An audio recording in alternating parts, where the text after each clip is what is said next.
안녕하세요. 직업능력 심사평가원입니다. 이번 역량강화 교육 콘텐츠는 두 가지 방식으로 제공드릴 예정입니다. 첫 번째 방식은 직업능력 심사평가원 홈페이지에서 상시로 시청할 수 있는 상시형 콘텐츠이고, 두 번째는 온라인 평생교육원에서 수강형 콘텐츠로 이용하실 수 있도록 준비하였습니다. 교육 수강 후 수료증 발급을 희망하시는 기간은 반드시 온라인 평생교육원에서 수강하시기를 바랍니다. 본 교육 콘텐츠는 2021년도 기준으로 제작되었으며 차년도 사업계획 및 운영 현황은 일부 변경될 수 있음에 유의하시기 바랍니다. 이번 교육은 신규 기관들의 직업능력 개발, 훈련 사업에 대한 역량을 강화하고 체계적인 훈련 운영 및 성과관리 방법에 대한 교육을 통해 훈련기관들이 안정적으로 직업훈련 시장에 안착할 수 있도록 도움을 드리고자 제작되었습니다. 본 교육은 직업능력 심사평가의 주요 개념과 방법에 대한 설명과 함께 운영 및 관리 노하우 등의 내용들로 구성되어 있습니다. 먼저 첫 진입을 준비하는 기간은 심사평가의 기본 개념에 대한 설명과 함께 무엇을 어떻게 준비하고 실시해야 되는지에 대한 심사평가의 각 단계별 핵심 사항을 중점적으로 수강하시어 인증평가 준비에 활용하시기 바랍니다. 신규 기간은 직업훈련 과정 설계, 운영, 평가, 관리 등 심사평가의 전반에 걸친 운영 노하우를 익히시어 안정적으로 직업훈련 시장에 안착하는 데 적극 활용하시기 바랍니다. 실적 보유 기간은 훈련 운영 실적을 체계적이고도 효과적으로 관리하는 방법에 대해 익히시고 더 나아가 인증 우수 훈련 기간 도전에 활용하시어 탄탄한 기간 운영을 이끄시는 데 도움이 되시기 바랍니다. 영상 콘텐츠는 훈련 유형에 따라 집체 훈련 기간용과 원격 훈련 기간용으로 구분되어 있으니 기간의 훈련 유형에 부합하는 교육 콘텐츠를 확인하여 수강하시고 각 콘텐츠가 끝날 때마다 각각의 교육 내용을 중점으로 한 핵심 퀴즈들이 준비되어 있으니 끝까지 듣고 함께 참여해 주시기 바랍니다. 그럼 지금부터 각 주제별 교육을 시작하도록 하겠습니다. 안녕하세요. 직업능력심사평가원 강신영입니다. 지금부터 원격 훈련기관 대상의 인증평가에 대한 설명을 드리도록 하겠습니다. 네, 다음은 목차입니다. 첫 번째는 훈련기관 인증평가의 목적과 대상 등에 대한 설명을 하는 개요. 그리고 두 번째는 인증평가 각 단계에 대한 기준과 방법. 그리고 세 번째는 인증평가의 FAQ. 그리고 마지막으로 이해도를 점검하는 퀴즈까지 구성되어 있으니 끝까지 경청해 주시면 감사하겠습니다.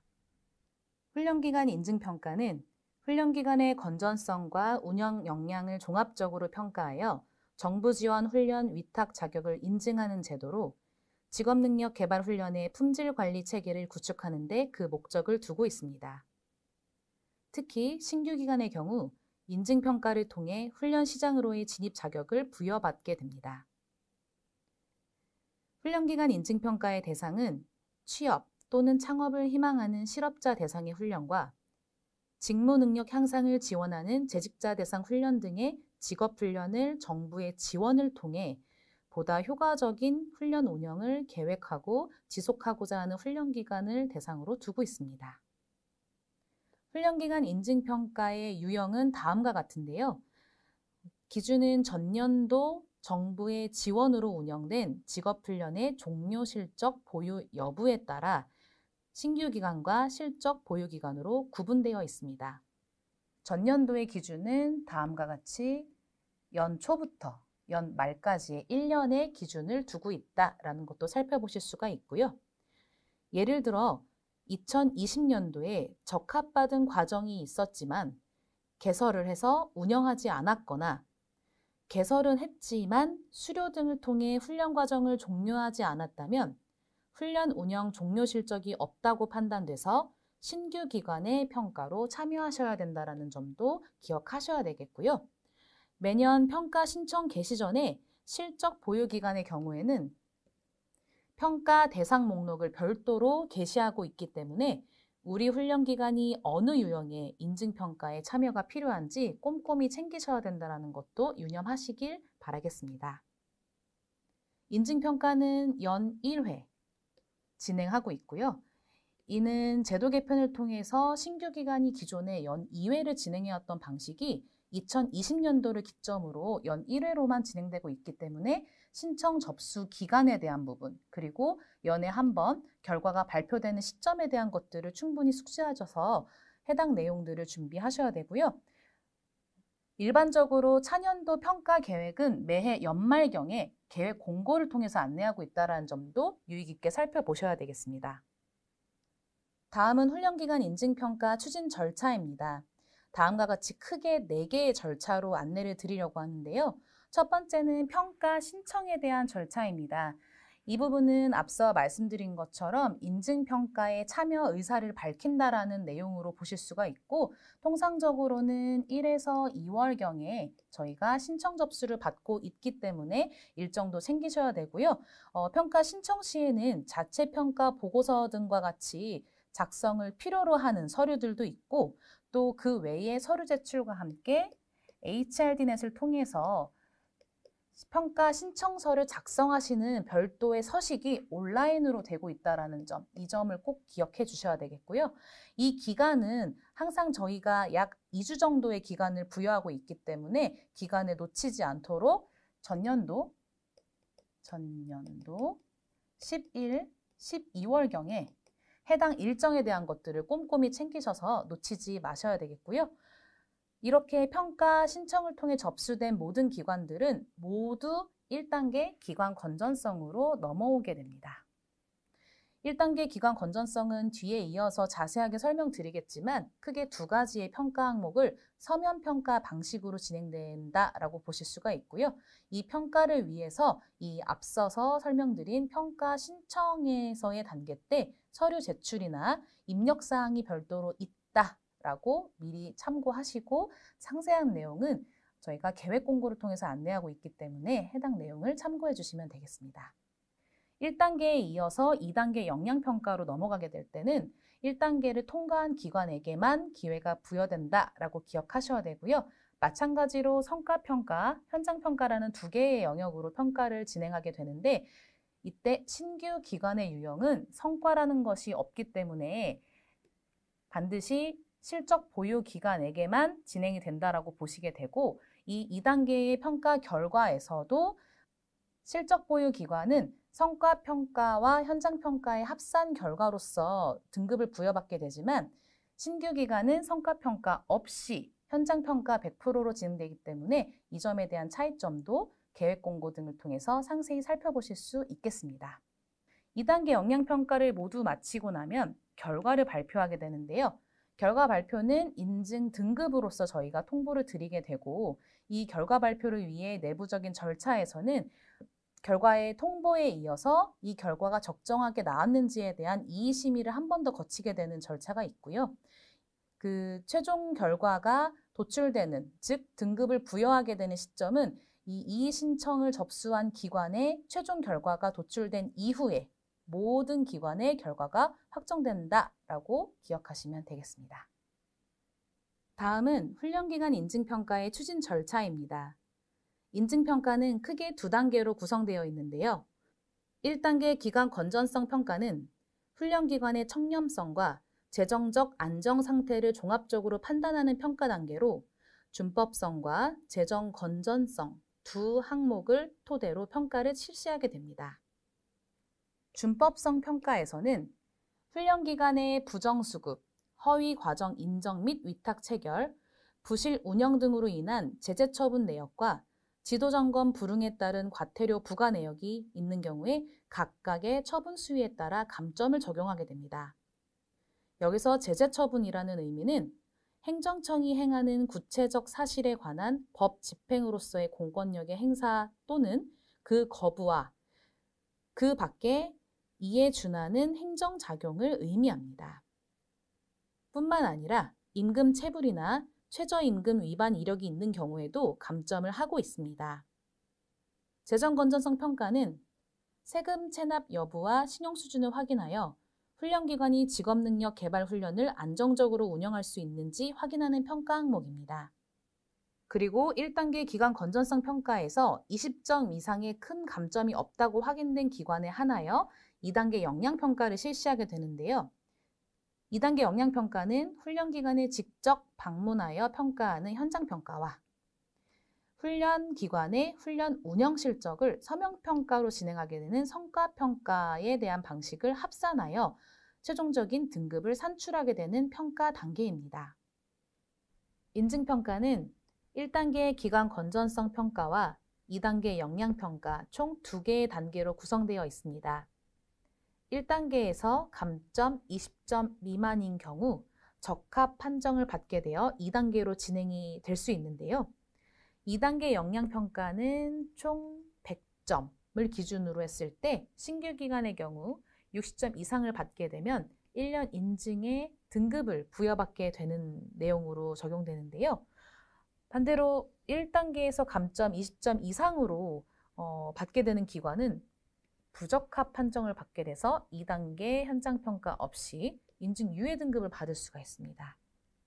또한 원격 훈련의 기관은 그 2단계 역량평가 점수가 60점이 넘는다 하더라도 한 개의 조건을 더 인증 등급 받기 위해 필요한데요. 원격 훈련 과정 인정 요건이라고 하는 그 규정상 명시되어 있는 요건을 모두 충족해야 된다는 부분입니다. 인증평가, 현장평가 시에 이 해당 사항을 보고 있기 때문에 이 요건에 대한 것들을 빠짐없이 다 챙기셔야 된다는 게 매우 중요하고요. 이 요건 중에 하나라도 미충족한 경우에는 인증 유예를 부여하고 있다는 점도 꼭 유념하셔야 되겠습니다. 신규 기관과는 달리 실적 보유 기관의 경우 2단계 역량평가의 총점이 60점 이상이 되면은 3년 인증의 기본 등급을 부여받게 됩니다. 단, 유의사항이 있는데요. 총점이 60점 이상이라 하더라도 성과 또는 현장평가에서 각 배점의 40% 미만에 해당하는 점수를 획득한 경우에는 과락의 기준에 해당하기 때문에 인증 유예 등급을 부여받을 수 있다라는 것들을 유념하셔야 되고요. 그렇기 때문에 평가의 두 항목에 대해 모두 안정적인 점수를 획득할 수 있도록 평가 항목별 기준과 방법에 대해서 충분히 숙지하시고 훈련 운영 성과가 효과적으로 유지되고 관리될 수 있도록 지속적 노력을 기울여 주셔야 되겠습니다. 아울러 신규 기관에는 없는 실적 보유의 또 다른 평가 등급 항목이 있는데요. 제일 위에를 보시게 되면은 성과평가와 현장평가가 모두 총 배점의 75% 이상을 득점한 경우에 대해서는 인증 우수기관으로서의 요건을 기본적으로 충족한다라는 전제하에 인증 우수 등급으로 부여받게 될 수 있는 별도 등급을 획득하시게 되는데요. 이 경우가 된다라는 이 75%는 어떤 부분이냐면 성과평가 60점에 45점 이상 그리고 현장평가는 40점이 들어가는데 이 중에 30점 이상에 해당하는 거를 모두 충족한다라는 전제하에 그때 요건에 대한 충족사항 확인하면은 인증 유예를 부여받게 되고 이 인증 우수를 부여받게 되죠. 네, 인증 우수를 부여받은 기관 중에 그거보다 더 우수한 아주 우수한 모범이 될 수 있는 기관의 사례를 저희가 시장에 보급하기 위해서 베스트 직업훈련 기관, 즉 BHA를 공모 신청할 수 있는 기회를 부여하게 된다라는 혜택을 가져가게 되는데요. 조금 더 자세한 내용은 바로 뒤에 이어서 BHA에 대한 제도 설명으로 안내드리겠습니다. 네, 인증 우수 등급을 받은 기관이 참여할 수 있는 또 다른 제도가 지난해 안내돼서 올해 처음으로 선정이 되었는데요. 이름은 베스트 직업훈련기관 공모 선정입니다. 아래 보시는 것처럼 올해 처음으로 선정을 하게 되었고 총 10개소가 최초로 선정이 되었다라는 내용을 살펴보실 수가 있고요. 이 베스트 직업훈련기관 선정제도는 변화하는 고용노동 시장 환경에 적극적인 대응을 통해 훈련의 혁신과 선도를 위한 책임 있는 역할을 수행할 수 있는 기관을 선정하여 훈련의 운영을 적극적으로 지원하는 데 그 목적을 두고 있습니다. BHA 공모에 참여할 수 있는 기관은 훈련의 운영과 성과를 모두 우수하게 잘 관리하여 인증 우수 등급을 부여받은 기관을 그 대상의 범위로 두고 있습니다. 공모에 참여한 기관으로 대상으로 한 사전 검증, 서면 심사, 발표 심사, 최종 선정 심의 등의 순서를 진행 통해 선정된 최종적인 BHA 기관에게는 아래와 같이 심사평가 참여에 대한 우대사항부터 훈련생 선발권 부여 등의 다양한 혜택을 부여하게 되는 절차를 가지게 됩니다.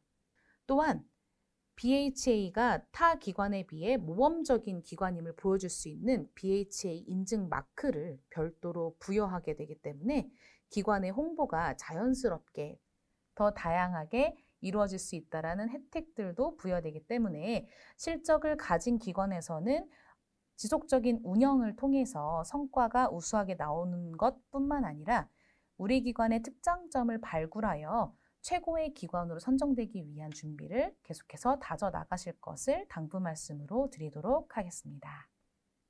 자, 그럼 이제 인증평가의 1단계 기관 건전성 평가에 대해서 설명해 드리겠습니다. 1단계 기관 건전성 평가는 기관의 청렴의 수준과 재정적 안정성을 종합적으로 평가하는데 이를 감점의 합산 방식으로 진행하고 있고요. 준법성의 경우 임금 관련 위반 이력, 제재 처분 내역, 과태료, 부과 내역 등 전년도 1년 기준으로의 처분 내역과 위반 이력 등을 평가에 반영하고 있다라고 보실 수가 있고요. 재정 건전성 평가는 국세와 지방세의 체납 여부를 확인하고 신용 수준의 점수로 이제 개편됐죠. 점수의 적정성을 검토해서 감점을 기준에 따라 적용한 다음에 이를 합산한 점수가 20점이라는 기준값에서 20점이 되지 않는 수준일 경우에는 적합으로 판단해서 2단계를 진행하게 되고요. 20점 이상의 과도한 감점을 받은 기관에게는 부적합으로 판정하여 2단계 역량평가를 실시하지 않는 방법으로 적용하고 있습니다. 네, 다음은 2단계 역량평가에 대한 내용을 설명드릴 텐데요. 보시는 바와 같이 신규 기관과 실적 보유 기관의 평가 방향부터 혜택의 적용에 대한 것까지 상세하게 하나의 표로 구성해 보았습니다.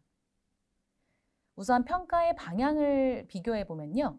신규 기관의 경우에는 이 운영에 대한 계획과 역량을 보유하고 있는지를 평가해서 훈련 시장으로의 진입 자격에 대한 검증을 한다는 게 평가의 목적이자 방향으로 두고 있지만 실적 보유 기관 같은 경우는 이미 기운영 실적이 발생한 기관이기 때문에 훈련의 운영과 관리에 대한 성과와 향후 지속 가능한 수준의 역량을 가지고 있는지를 평가하고 있다는 점에서 이 방향을 다르게 가지고 있다라는 것들을 미리 알고 계시는 게 중요한 부분이고요. 평가 대상에 대한 부분은 앞서 개요 부분에 설명을 드렸지만 다시 한번 정리해드리면 직전 연도에 운영 실적이 없는 정부 지원의 훈련이 그리고 실적 보유는 직전 연도에 운영 실적이 있는 경우의 기관을 실적으로 구분하고 있다라는 부분이고 실적 보유는 별도의 공지를 저희가 올리기 때문에 이 결과 목록에서 공지 목록에서 우리 기관의 명칭을 확인할 수 있었다. 관리번호로 확인할 수 있었다라고 하면은 실적 보유 기관의 평가 대상으로 구분되고 있다라고 숙지하시고 그 외에 확인되지 않는 경우에는 신규 기관이시거나 아니면 또 그 외의 상황일 수 있기 때문에 저희 쪽에 평가 대상 확인을 반드시 하신 후 평가 참여를 이어가셔야 되겠습니다. 연간 평가 횟수는 유일하게 모든 기관에게 완전한 공통사항으로 연 1회로 적용되고 있음을 살펴보실 수가 있고 평가 단계이자 평가 항목에 대한 것을 살펴보시면은 총 1, 2단계가 적용된다는 공통사항은 있지만 두 개의 큰 차이점은 2단계에서 살펴보실 수가 있는데 2단계의 실적은 현장이 40%에 대한 비율로 반영이 되고 성과를 평가하는 부분이 60%로 크게 차지하고 있다고 보실 수가 있죠. 아마 이 교육의 주된 참여 대상으로 안내받으신 기관은 신규 기관의 인증을 참여하셔서 결과를 받으셨던 기관이 주 대상이시기 때문에 이번 연도 현장평가만으로 평가 결과를 받으셨을 겁니다. 하지만 앞으로 훈련의 운영 성과 종료하시게 되면 자연스럽게 2단계 현장평가와 성과평가를 모두 받아야 되는 이런 평가의 항목 변경들이 생길 수 있다라는 것들을 충분히 숙지하셔야 되겠습니다. 네, 평가의 방법은 1단계 같은 경우는 말씀드린 것처럼 서면평가, 기관이 제출한 증빙 자료나 입력한 사항에 대한 것들을 토대로 저희가 감점 방식으로 검토를 하게 되고요. 2단계부터는 기관에서도 준비하셔야 될 사항이 발생하게 되는데 그 부분은 현장평가이죠. 현장평가 같은 경우는 평가위원이 직업훈련에 대한 전문성과 우리 기관의 직종, 전문 분야에 대한 이해를 바탕으로 기관을 실제 방문하여 평가하는 방식으로 진행되게 됩니다. 이는 실적 보유 기간, 신규 기간이 방식은 동일하게 이루어지고 있다라고 보실 수가 있는데 그 아래의 차이점이 있죠. 신규 기간은 모든 기관이 현장평가를 필수로 받으셔야 된다는 부분이지만 실적 보유 기간은 현장평가가 선택이 가능하다는 조건으로 주어지게 된다. 이 부분은 제가 뒤에 이어서 모니터링에 대한 설명 시에 조금 더 부연 설명드리도록 하겠습니다. 2단계에 또 다른 항목이 있죠. 성과 평가에 대한 부분인데요. 신규 기간은 성과가 아직 발생하지 않았기 때문에 평가할 영역이 없으므로 실시하지 않는다라고 진행이 되고요. 실적 보유 기간은 모든 기관이 성과에 대한 모니터링, 평가가 이루어지고 있다라고 보고 있기 때문에 이렇게 이동하실수록 성과에 대한 관리가 매우 중요하다라는 것들을 꼭 유념하셔야 되겠네요. 성과를 평가받는 만큼 등급을 부여하는 기간 또한 굉장히 큰 차이를 보여주고 있습니다. 혜택의 적용 부분에서는 신규 기간은 별도의 혜택이라기보다 시장으로 이제 막 진입했다라는 자격 부여만으로의 결과로 마무리가 되고 실적을 보유한 기관에게는 현장평가를 3년을 받는 동안 받을지 받지 않을지에 대한 선택 권한이 부여되기도 하기 때문에 신규랑 좀 차별적인 부분이 있고요. 또한 3년 인증을 받은 우수기관 중에서는 최우수에 해당하는 모범적인 베스트 직업훈련 기관을 선정하는 사업에 참여할 수 있는 기회가 부여된다라는 그런 혜택들이 다르게 적용되고 있습니다. 2단계 역량평가, 현장평가 기준 및 방법에 대해서 살펴보고 있는데요. 이 가운데 신규 기관과 실적 보유 기관의 점수 배점에 대한 부분들을 함께 살펴보시겠습니다. 기본적으로 앞서 여러 차례 반복된 부분이 이 평가의 주안점, 그러니까 평가의 주요 방향이나 검토의 가장 핵심적인 부분이 무엇인가라고 했을 때 신규 기관의 경우는 운영을 계획하고 있는지 그리고 그 운영을 실천하기 위한 역량 자체를 기본적으로 갖추고 있는지를 보고 그를 통해서 훈련 시장에 진입할 수 있는 자격을 주어지기 위한 검증을 한다는 것들이 신규 기관의 현장 평가를 하는 이유이자 큰 방향이라고 보실 수가 있고요. 그와는 조금 대비되는 차원으로 실적 보유 기관 같은 경우는 이미 위와 같은 진입 자격 검증을 모두 마친 기관이기 때문에 이미 훈련의 운영 실적과 관리 성과가 발생된 기관이기 때문에 이런 관리 성과에 대한 부분들을 평가로서 저희가 검토하게 되고 또 더 나아가 이러한 현재까지의 성과만이 아니라 앞으로의 지속 가능성에 대한 부분들까지도 평가해서 등급을 부여하게 된다라는 방향을 취하고 있습니다.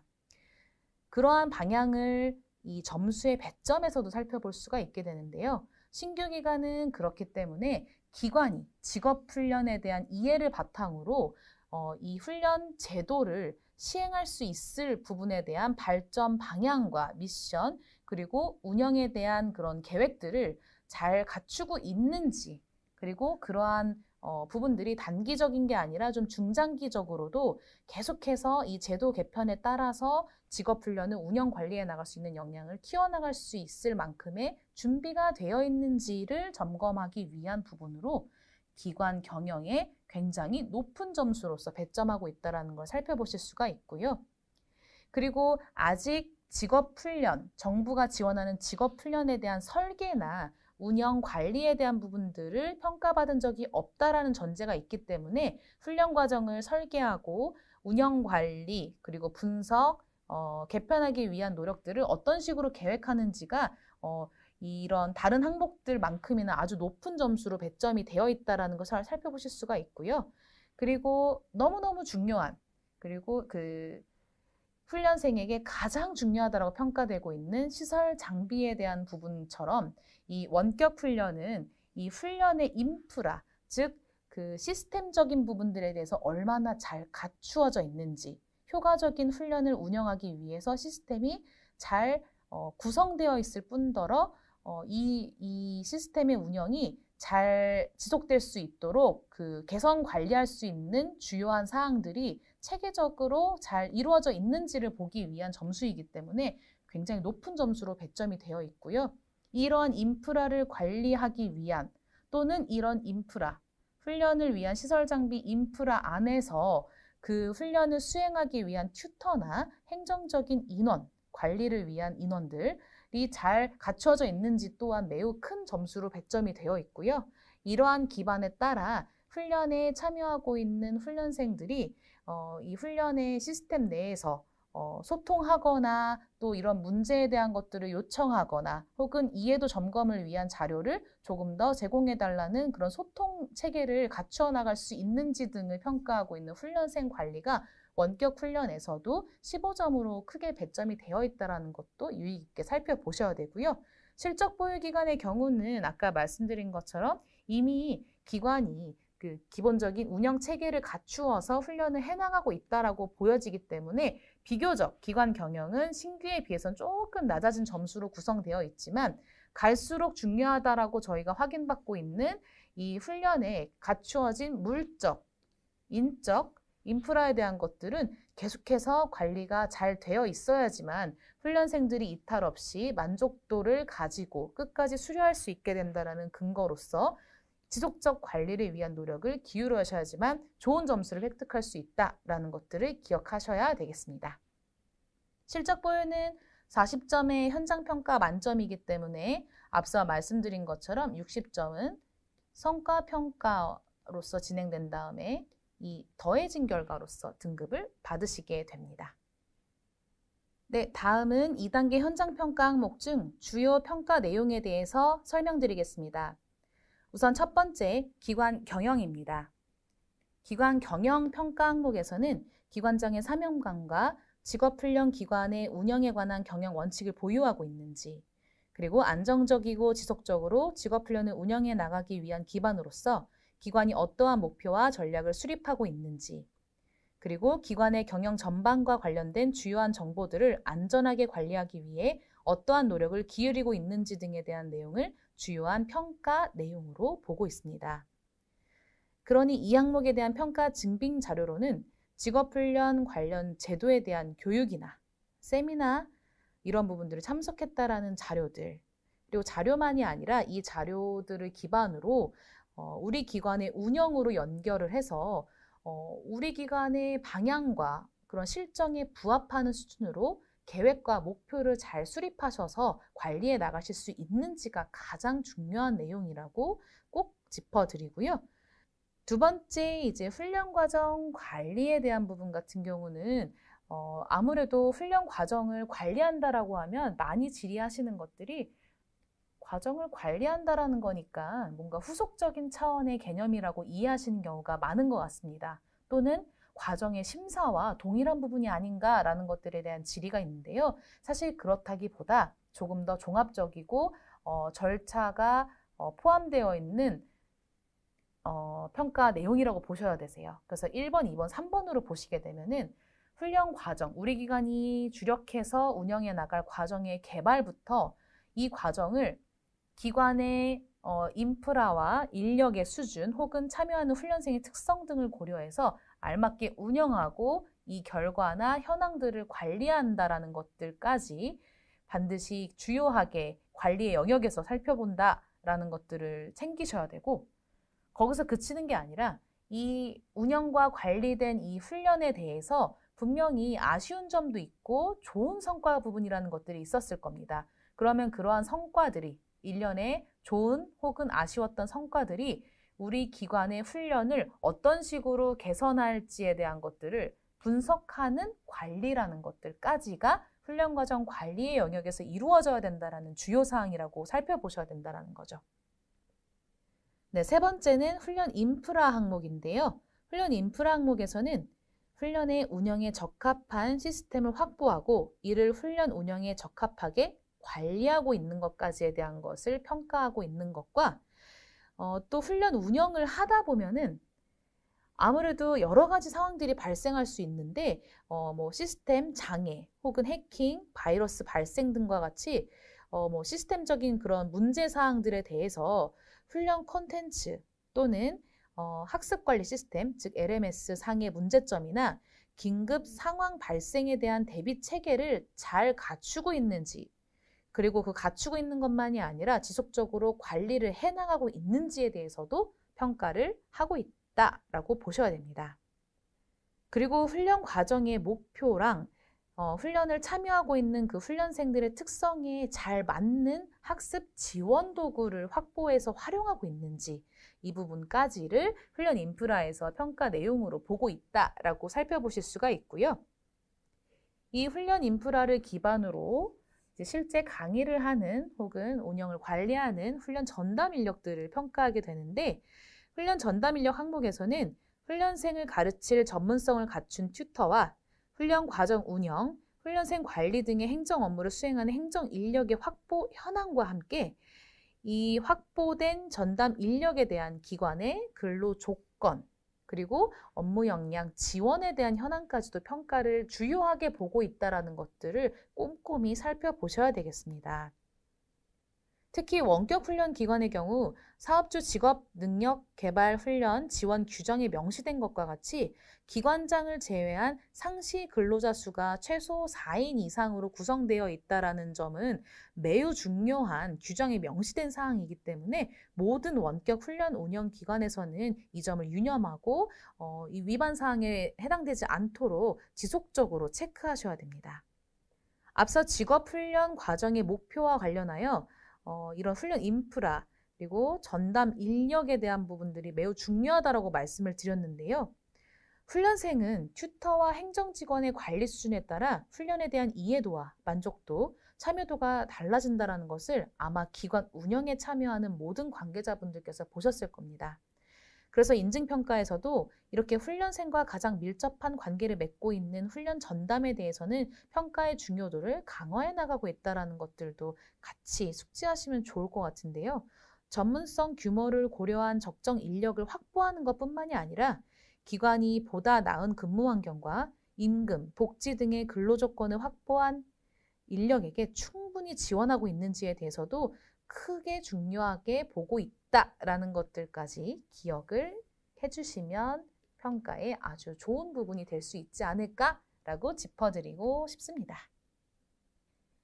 네, 그리고 마지막으로 훈련생 관리에 대한 부분인데요. 훈련생 관리에 대한 부분은 훈련생의 참여 목적과 동기에 대한 상담을 지원하거나 훈련생 참여 상태에 대한 부분들을 수료 상태, 출석률 이런 부분들의 현황 관리, 그리고 훈련생이 참여를 이 과정을 수강하는 이유 등에 대한 부분들이 있었기 때문에 이 훈련이 추후 훈련생의 경력의 개발에 어떤 도움이 되었는지 혹은 도움을 줄 수 있을지에 대한 그런 구체적인 활동이나 내역들이 주요한 평가 내용 안에 포함되어 있다라고 기억하시면 되시고요. 지금 이제 아래 보시게 되면 신규 기관 같은 경우는 워낙 이제 계획에 대한 영향을 좀 보고 있다라는 것들을 주안점으로 두고 있지만 실적 보유 기관에서는 이미 운영이 사실로 나타난 상태이기 때문에 이를 입증할 수 있는 자료를 근거로서 제시하는 것들이 평가에서 매우 중요하다라고 볼 수 있습니다. 물론 인터뷰가 진행되는 부분들은 맞지만 그 인터뷰가 진행되기 위해서는 기존에 우리 기관이 운영 관리해 왔다라는 기존 관련 증빙 자료가 될 수 있겠죠. 증빙 자료들에 대한 것들을 현장에 있을 때 보여주신다라는 것들이 중요하고요.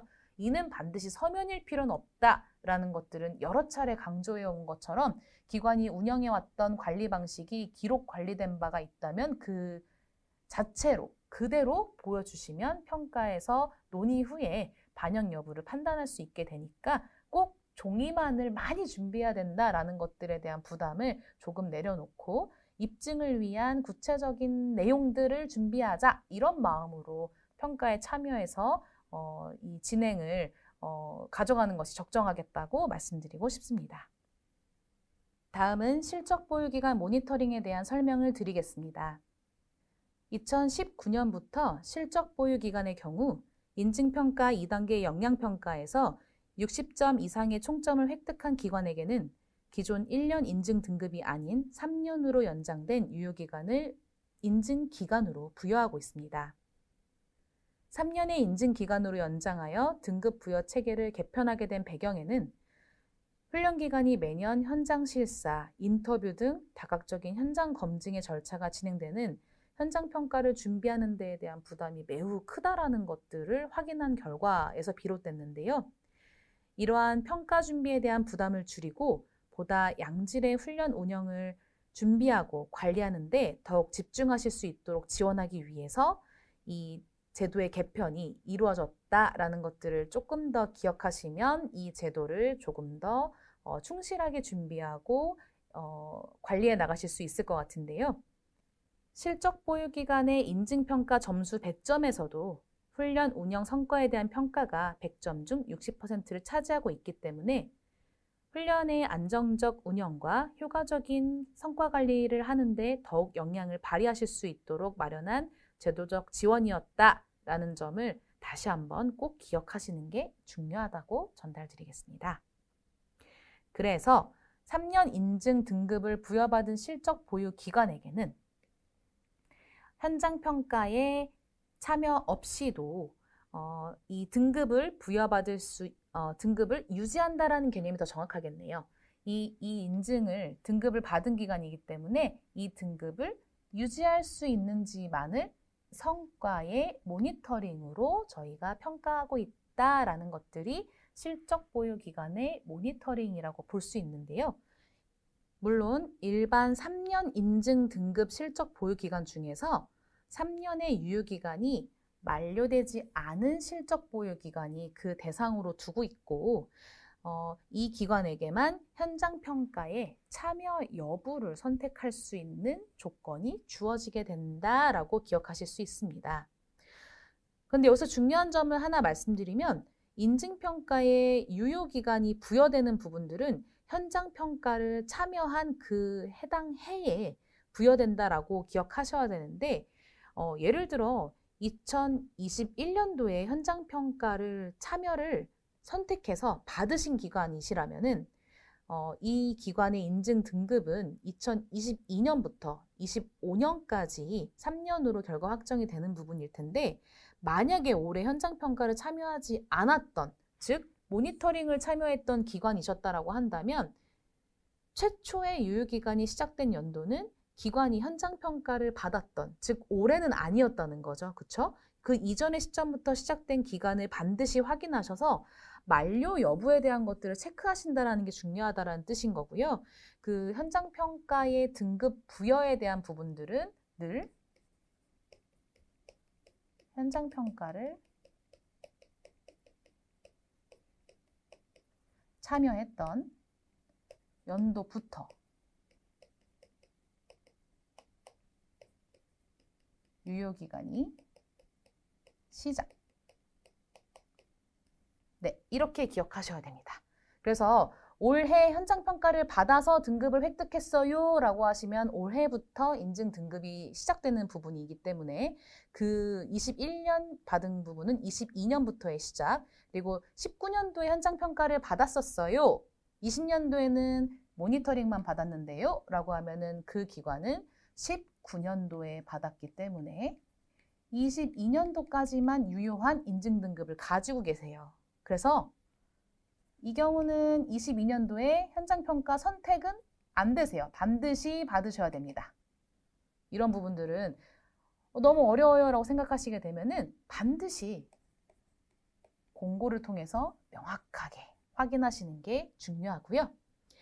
이어서 조금 더 설명을 드리면 실적 보유 기관의 모니터링에 대한 부분에서 만약 우리 기관이 현장 평가를 참여하겠습니다 라고 선택을 하셨을 때에는 2단계 역량 평가가 현장과 성과 평가 모두로 진행된다라고 보실 수가 있기 때문에 현장 평가 모두 된 합산의 결과로 인증 등급을 확인할 수 있게 되시고요. 만약 합산 점수가 60점 이상일 경우에는 22년도부터 3년의 유효기간으로 부여받게 되시는데 너무나 안타깝게도 두 개의 합산 결과가 이 60점 미만인 경우에는 기존의 유효기간이 있다 하더라도 이게 취소가 되고 올해의 인증 등급을 유예로 받으시기 때문에 다시 차년도에 인증 유효기간을 받기 위해서 반드시 현장평가를 참여해야 하는 대상으로 변경이 된다라는 것들을 꼭 기억하셔야 되는 부분이시고요. 만약에 우리 기관이 성과 모니터링만을 받는 2단계 평가를 받겠습니다 라고 선택하신 경우 기관은 2단계 역량평가에서 현장평가 없이 성과평가 60점만으로 평가에 참여하게 되고요. 이 경우 성과평가 점수에 따라서 유지 여부를 결정하게 됩니다. 뭔가 새로운 등급을 받는다라는 게 아니라 유지 여부를 판단받게 된다라고 기억하시면 되시고요. 성과평가의 총점이 60%죠. 그렇죠? 60%의 40점 이상을 획득한 경우 24점이 기준이라고 보시면 됩니다. 이 경우에는 기존에 획득했던 3년 인증을 유지한다가 될 수 있지만 유의하셔야 되는 거. 40%가 되지 않는 수준으로 성과가 모니터링 되었다라고 할 때에는 조건부 인증으로 등급을 조정될 수 있다는 것들을 유의하셔야 되는데요. 이 조건부 인증이란 무슨 뜻이냐면 인증 상태이기는 하지만 아래와 같은 제한적인 사항들을 적용받을 수 있다라는 좀 조건을 가지고 있는 인증 상태라고 보시면 되겠는데요. 그 첫 번째로는 과정심사의 신청 수나 물량을 배정받는 데 있어서 좀 차등을 적용받게 될 수 있다라는 제한이 첫 번째로 적용하게 되고요. 두 번째는 이 조건부 인증을 만약에 올해 받았다라고 하면은 내년에 혹시 모니터링 평가를 다시 받는 기간일 때에는 그때에도 또 혹시 40% 미만의 성과평가 점수가 나왔을 경우에는 이제는 조건부 상태가 아니라 인증을 유예하는 등급으로 조정될 수 있다라는 유의사항도 함께 반드시 기억하셔야 되겠습니다.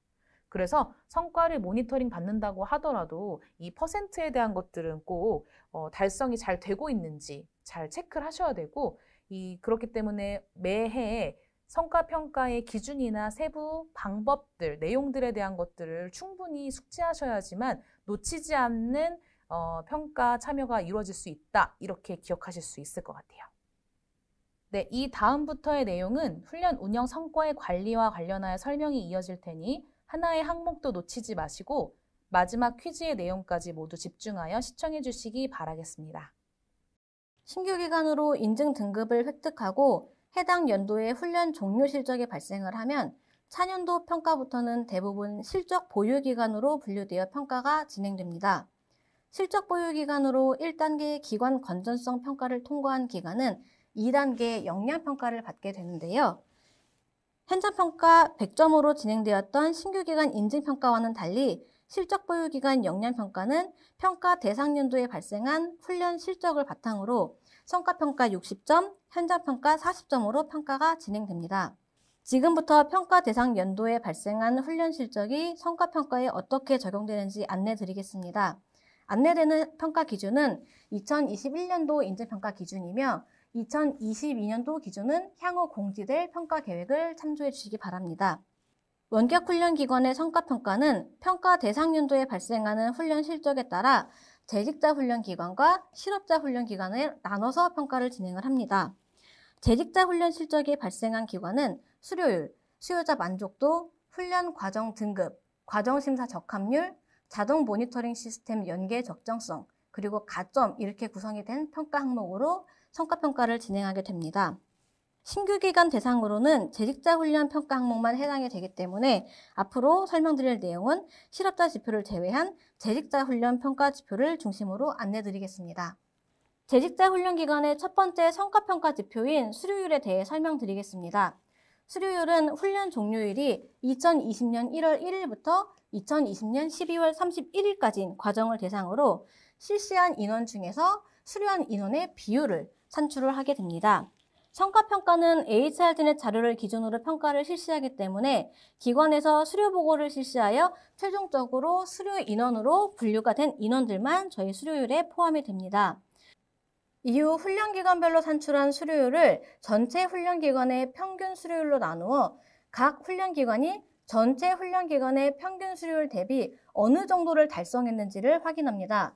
이렇게 확인하는 비율을 달성 비율이라고 하며 달성 비율은 이후 안내드릴 다른 지표들에서도 동일한 방식으로 구하게 됩니다.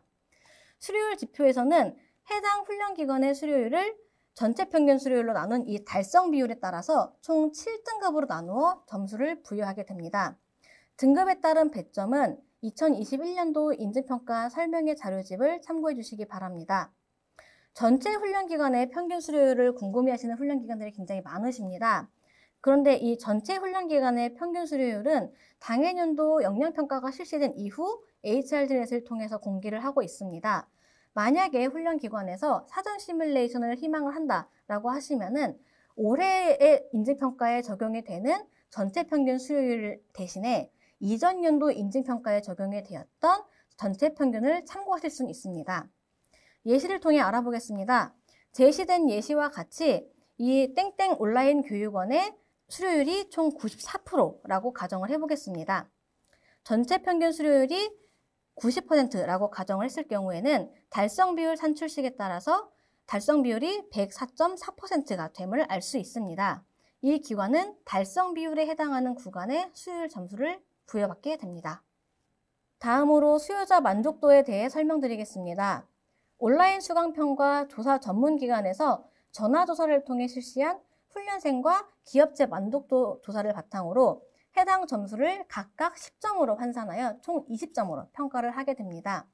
사업주 위탁훈련을 실시한 기관은 인증평가를 신청하실 때 만족도 조사를 위해서 수료생과 기업체 담당자 관련 정보를 저희 HRD넷 심사평가 시스템에 제출을 해주셔야 됩니다. 만약에 제출 대상이신데도 불구하고 이 정보들을 제출하시지 않을 경우에는 저희가 만족도 조사를 진행할 수가 없기 때문에 0점을 부여받게 되므로 지금부터 수료한 훈련생과 훈련생을 맡기신 기업체 담당자분의 연락처 정보를 미리 정리해 두시면은 나중에 평가 신청하실 때 편리하시고 또 기관의 수요자 만족도 조사도 원활히 진행이 될 수가 있습니다.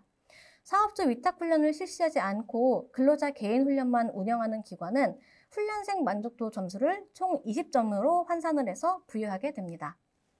다음은 훈련 과정 등급 지표입니다. 훈련 과정 등급 지표는 훈련 종료일이 2020년 1월 1일부터 2020년 12월 31일에 해당하는 과정에 등급을 점수화해서 산정을 하게 됩니다. 훈련 과정 등급이 A등급인 경우에는 10점, B등급인 경우에는 7점, C등급은 총 4점을 부여를 하게 되며 운영 과정수 산정은 심사 발급 코드를 기준으로 하게 됩니다. 과정심사 적합률입니다. 각 훈련기관에서 2020년 1차부터 6차까지 원격훈련 과정심사에 신청하셨던 모든 훈련 과정들을 저희가 모수로 산출을 하게 됩니다. 이때 산출 대상이 되는 과정들은 정기심사에 해당이 되는 과정이고요. 변경신청, 신기술 훈련, 특화심사 과정은 산출 대상에서 제외가 됩니다. 훈련기관에서 정기심사에 신청한 모든 과정 중 적합 판정된 과정의 비율을 산출을 하며 전체 평균 적합률을 기준으로 달성 비율에 따라 6등급으로 나누어서 점수를 부여하게 됩니다. 예시를 들어보겠습니다. 예시 기관에서는 2020년 1차부터 6차까지 원격훈련 과정심사에서 총 195과정을 신청을 했습니다. 이 중 정기심사에 신청한 과정이 100과정이고 변경심사에 신청한 과정은 95과정입니다. 정기심사 100과정 중에서는 80개 과정을 적합 판정받았으며 변경심사에서는 77개의 과정이 적합되었습니다. 이 기관의 적합률을 산정하기 위해서는 정기심사에 신청을 하고 정기심사에서 적합 판정을 받은 과정수만 반영을 해야 합니다. 총 100과정 중에서 80개 과정을 적합받았기 때문에 이 예시훈련 기간의 적합률은 80%로 산출할 수가 있습니다. 전체 모든 훈련 기간의 평균 적합률이 85%라고 가정을 했을 경우에는 이 훈련 기간의 달성 비율은 94.1%가 나오게 되고요. 이 훈련 기간은 전체 6등급 중에서 달성 비율에 해당하는 등급의 점수를 부여받게 됩니다.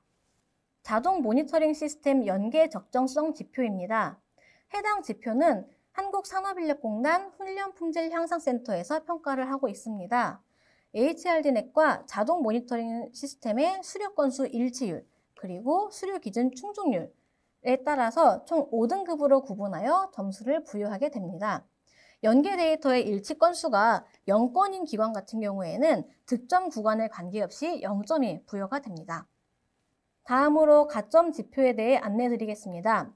NCS 훈련과정 개발 실적은 2020년 1차부터 6차까지 원격훈련 과정심사에서 적합 판정을 받은 과정에 한해 산정을 하게 되고요. 2020년 1차부터 6차 심사까지 적합받은 NCS 적용 과정수를 2020년 1차에서 6차 심사까지 적합 판정을 받으셨던 모든 과정수로 나누게 됩니다. NCS 훈련과정 운영 실적은 훈련 종료일이 2020년 1월 1일부터 12월 31일에 해당이 되는 과정을 대상으로 산정을 하게 됩니다. 기관에서 운영하셨던 NCS 적용 과정수를 2020년 산정 대상 훈련 과정수로 나누어서 점수를 구하게 됩니다. 개발 실적과 운영 실적은 각각 최대 0.5점까지 부여가 됩니다. 가점의 합이 1이 되어야 하기 때문에 앞서 이 산출식에 따라서 구했던 개발 실적과 운영 실적은 각각 0.5를 곱해서 총 1점으로 환산하여 점수를 부여하게 됩니다. 스마트 훈련 과정 개발 및 운영에 따른 가점은 실적 유무에 따라서 최대 2점까지 부여가 됩니다. 스마트 훈련 과정 개발 실적은 앞서 설명드렸던 NCS 과정의 개발 실적과 동일하게 2020년 1차부터 6차 심사까지 적합하셨던 과정을 대상으로 산정을 하게 되고요. 운영 실적 같은 경우에도 훈련 종료일이 2020년도에 해당이 되는 훈련 과정을 대상으로 산정을 하게 됩니다. 스마트 훈련 개발 실적이 있는 훈련 기간은 1점을 부여를 받으시게 되는 것이고 운영 실적까지 있는 기간이라면 1점을 추가로 더 부여받으실 수 있게 됩니다. 혼합훈련 과정 개발 및 운영 실적도 실적 유무에 따라서 최대 2점을 부여를 합니다. 산정 기간은 앞서 설명드렸던 NCS 적용 과정과 스마트 훈련 과정과 동일하게 개발 실적은 2020년 1차부터 6차까지 심사에 적합받으셨던 과정, 운영 실적은 훈련 종료일이 2020년도에 해당이 되는 과정을 대상으로 산정을 하게 됩니다. 혼합훈련 과정 개발 실적이 있는 경우에는 1점을 부여를 받으시게 되고요. 혼합훈련 과정 운영 실적이 있는 기관일 경우에는 1점을 부여를 받으시게 됩니다. 스텝 마켓 내에 컨텐츠를 탑재하시고 유지한 실적에 대해서도 가점이 부여가 됩니다. 컨텐츠 탑재일이 2020년 1월 1일부터 2020년 12월 31일 이내이고 탑재한 날짜로부터 6개월 이상 탑재를 유지한 8차 시 이상의 훈련 과정을 대상으로 가점을 부여를 해드리고 있습니다. 가점 부여드리는 상세 배점 기준은 먼저 원격 훈련 과정 심사를 통해서 품질이 검증이 된 콘텐츠, 즉 심사 발급 코드가 있는 콘텐츠를 탑재하고 6개월 이상 유지하셨을 경우에는 한 개의 과정당 0.2점을 부여를 해드리고 있습니다. 그 이외에 심사 발급 코드가 없는 콘텐츠를 탑재하시고 6개월 이상 유지하셨을 경우에는 과정당 0.1점을 부여해드리게 됩니다. 스텝 마켓 콘텐츠 탑재 및 유지 관련 가점은 최대 1점까지 부여를 해드리고 있습니다. 여기에서 알아두셔야 될 부분은 앞서 설명드렸던 혼합훈련 관련된 가점과 이 스텝 마켓 관련 가점의 합산 점수는 최대 2점을 초과할 수가 없다는 것입니다. 다시 말해서 스텝 마켓 콘텐츠 탑재 및 유지 실적 가점하고 혼합훈련 과정 개발 및 운영 실적 가점의 합은 최대 2점까지만 부여가 가능합니다. 지금까지 설명드린 내용을 바탕으로 훈련 기간에서 자주 질문해 주시는 내용을 FAQ로 정리해 보았습니다. 2020년에 실적 보유 기간으로 인증평가를 받아서 3년 인증을 받은 기관일 경우에는 2021년도 평가에서는 더 이상 인증평가를 신청하지 않고 2023년도 기간에만 신청을 하면 되는 것인지에 대한 문의를 많이들 주시고 계십니다. 정답은 아니라는 것입니다. 훈련기간 인증평가는 반드시 매년 신청을 해주셔야 됩니다. 실적 보유 기간으로 3년 인증을 받으셨다라고 하더라도 매년 훈련기간의 건전성과 훈련 성과에 대해서 모니터링 평가를 받으셔야 됩니다. 인증평가는 반드시 매년 신청을 하시는 것이고요. 현장평가를 받으시는 시기가 인증 유효기간이 종료되는 2023년도가 되는 것입니다. 대신에 인증등급 모니터링 평가 기간인 2021년도와 2022년도에는 해당 훈련기간에서 우리 기관이 현장평가를 포함해서 평가를 받을 것인지 아니면 건전성과 훈련 성과에 대한 모니터링 평가만 진행을 하실 것인지를 선택하실 수가 있는 것입니다. 이때 2021년도와 2022년도, 즉 인증등급 모니터링 평가 기간에 우리는 현장평가를 또 받고 싶다라고 해서 현장평가를 받으실 경우에는 건전성 평가, 성과평가, 그리고 현장평가까지 모두 점수를 포함을 하여서 평가 결과에 따라 새로운 인증평가 등급이 부여가 됩니다. 정리해서 말씀을 드리면은 2020년도부터 3년 인증을 받으신 기관이 2021년도 때 새롭게 현장평가를 포함한 인증평가를 다시 받았다라고 가정을 할 경우에는 이 인증평가 결과에 따라서 21년도부터 시작하는 새로운 인증평가 등급을 부여를 받게 되는 것입니다. 다음으로 훈련기간에서 많이 궁금해하시는 부분이 바로 전체 훈련기간의 평균 수료율과 적합률 등의 평균 지표일 것입니다. 이 부분에 대해서 알고 싶다라고 하시는 문의가 굉장히 많으신데요. 전체 훈련기간의 평균 수료율, 과정심사 적합률 등의 평균 지표는 당해년도 역량평가가 실시된 이후에 AHRDNet을 통해서 공개하고 있습니다. 사전 시뮬레이션을 해보고 싶어 하시는 훈련기간이 있으실 수가 있는데요. 이 경우에는 전년도 인증평가를 통해서 산출이 되었던 전체 평균을 참고해 주시기 바랍니다. 전년도 인증평가 전체 평균을 확인하실 수 있는 경로도 함께 안내 드리겠습니다. AHRDNet 심사평가 시스템에 들어가신 다음에 인증평가 내에 있는 공지사항을 들어가셔서 해당하는 게시물을 확인을 해주시면 됩니다. 게시물 내에 부침 2번 파일에 해당 내용이 들어 있습니다. 인증 우수 훈련기간에 관한 내용도 훈련기간에서 많이 궁금해하시는 부분 중에 하나입니다. 당해년도에 현장평가를 받지 않고 성과평가 모니터링만 받았을 경우에도 우리 기관이 인증 우수 훈련기간으로 선정이 될 수 있는지에 대한 문의를 주시는 경우가 있습니다. 인증 우수 훈련기관이 되기 위해서는 평가 당해년도에 성과평가와 현장평가를 모두 실시하시고 각각의 배점에서 75% 이상을 충족하시면서 또 인증 우수 훈련기간 요건을 모두 충족했을 경우에만 선정이 가능합니다. 따라서 전년도의 현장평가와 성과평가를 통해 3년 인증기관이 되었다고 하더라도 우리 기관이 인증 우수 훈련기관이 되고 싶다라고 하시면은 다음 연도에도 다시 한번 현장평가까지 받은 다음에 각각 배점에서 75% 이상을 충족하시면서도 인증 우수 훈련기간 요건까지도 함께 충족을 하실 경우에 선정이 되실 수가 있습니다. 지금까지 설명드렸던 내용들을 바탕으로 퀴즈를 통해 다시 한번 정리해 보겠습니다. 첫 번째 문제입니다. 제시되어 있는 5가지 훈련기간 인증평가 등급 부여체계에 대한 설명 중에서 틀린 것은 무엇일까요? 정답은 4번입니다. 실적 보유 기간이 현장평가에서 15점, 성과평가에서 46점을 받아서 총점이 61점을 얻었다고 하더라도 현장평가 점수의 만점인 40점 중에서 40%를 충족하지 못했기 때문에 해당 훈련기간은 현장평가 점수 과락으로 인해서 3년 인증 등급을 부여받지 못하게 됩니다. 두 번째 문제입니다. 다음 설명문 중에서 빈칸에 들어갈 내용이 무엇일까요? 정답은 40%와 60%가 되겠습니다. 세 번째 문제입니다. 어떤 훈련기간이 2020년 신규기간 인증평가를 통해서 1년 인증을 받았고 2021년도 실적보유기간 평가를 통해서 3년 인증을 부여받았다고 합니다. 그렇다면 이 훈련기간은 다음번 훈련기간 인증평가를 언제 신청을 하셔야 되는 걸까요? 정답은 바로 다음 해인 2022년도입니다. 훈련기간 인증평가는 훈련기관의 건전성과 역량을 종합적으로 평가를 해서 이 훈련기관이 정부 지원 훈련을 위탁해서 운영할 수 있는 자격이 있는지를 보는 것입니다.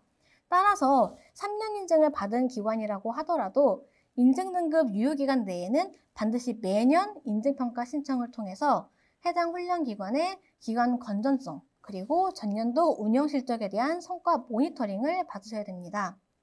FAQ 1번에서도 설명을 드렸던 내용같이 3년 인증을 받으신 기관 같은 경우에 인증등급 유효기간 이내에는 현장평가 실시 여부를 선택하실 수가 있습니다. 마지막 문제입니다. 어떤 훈련기관이 2019년도에 신규기관 인증평가를 받아서 1년 인증을 획득을 했고요. 2020년도에 실적보유기간 인증평가를 통해서 3년 인증을 받았다고 합니다. 이 훈련기관이 현장평가를 필수로 받아야 하는 시기는 언제인지 확인해 보겠습니다. 정답은 2023년입니다. 2020년도에 실적보유기간 인증평가를 통해서 3년 인증 등급을 획득했기 때문에 이 훈련기관의 인증평가 등급 유효기간은 2020년도 실적보유기간 인증평가 결과 발표일로부터 2023년도 실적보유기간 인증평가 결과 발표일까지로 인증등급이 부여가 됩니다. 따라서 인증등급 유효기간이 종료가 되는 2023년에 인증평가를 받으실 때에는 반드시 현장평가를 받으셔야 되시고요. 인증등급 유효기간 이내에는 현장평가 참여 여부를 선택하실 수가 있게 됩니다. 지금까지 훈련기관 인증평가 관련된 내용에 대해서 설명을 드렸습니다. 감사합니다.